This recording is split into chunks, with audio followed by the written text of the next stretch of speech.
5 mistakes that I have seen most buyers make when making offers this year, 2021, in this market. So here we go. And again, I'll reiterate, this is specific to this market. In a different market, buyers make different mistakes, but here's the mistakes they're making in this particular market.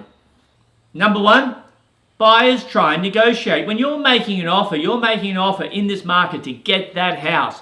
Forget about trying to negotiate. Understand you're going to pay more than the house is worth, and in 10 years' time, or 20 years' time, or 30 years' time, your kids are going to say you should have bought 5 of them at that price. So it is not about trying to negotiate in this market.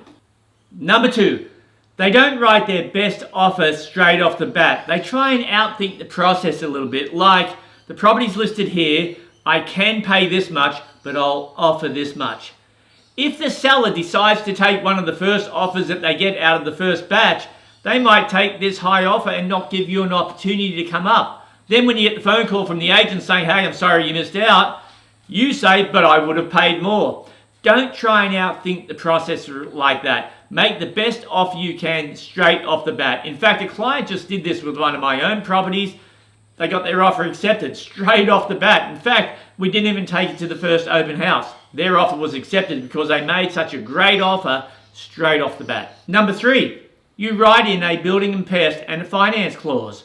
If we have 2 offers that are the same and we can't separate them on price, as an agent, I'll take the one without those clauses. So as a buyer, you've got to look at what you can eliminate. Do you really need a building and pest? That's up to you, I understand. And do you really need finance? Now, just because you don't need finance doesn't mean you're all cash. It just means your lender has said you can 100% get a loan for X. Therefore, you don't need a finance clause. Yes, it's a little risky, but it's a risk worth taking to get a property and to beat out competition. Number 4, and piggybacking a little bit off number 3, if you do have to write in a building and pest inspection and or a finance clause, make those time frames as short as possible. 5 days for a building and pest is okay.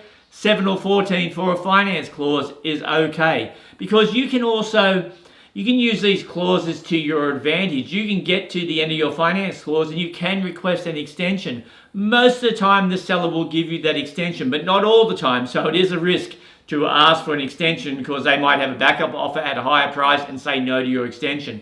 But again, if you're trying to get the property and have the best opportunity to get your offer accepted, keep those building, pest, and time frames for finance short as possible.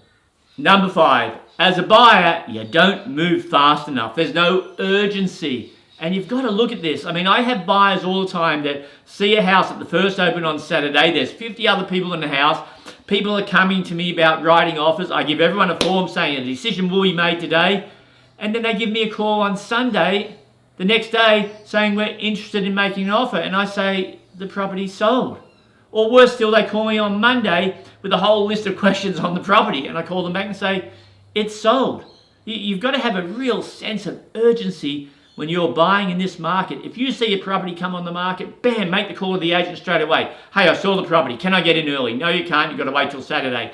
Will you wait till Saturday as an agent before you make a decision on offers, yes or no? Can I put in an offer right now? If I put in an offer right now, sight unseen, will the seller accept it or will they wait till Saturday? Are you just collecting offers? These are the sort of questions that you need to ask as a buyer, but the purpose of this is don't hesitate, don't wait, get on it straight away. And number 6, I know I said only 5, but as I said number 5, I'm thinking I should add number 6 to piggyback on number 5. Call the agent the second a property comes on the market and ask them questions like, can I see it before the open? Simple question. If I make an offer, can it be accepted? Are you waiting until Saturday to collect offers? If you can't get until Saturday, will you make a decision on an offer you get before that? They're good questions. Have those conversations with an agent. Always be super nice. Even if the agent's not so nice, be super nice. Play the game to get your offer accepted. And that's it. 5, 6 tips for buyers just to help you understand how to get through this market. Now, this market will change. It will get back to a normal market. It will get back to a bad market. The prices are going to go up a fair bit before they drop. So you can't wait as a buyer. As a seller, that's a little bit of the insight into how I try and help buyers, because the more I can help a buyer, the better chance you have as a seller of getting offers accepted on the property under the best terms and conditions. So that's it. If you're a buyer, feel free to call me. Happy to help you with this process. If you're a seller, call me and I'll tell you about our 11-phase system, which literally is selling every house I've listed for 14 months well over the listed price.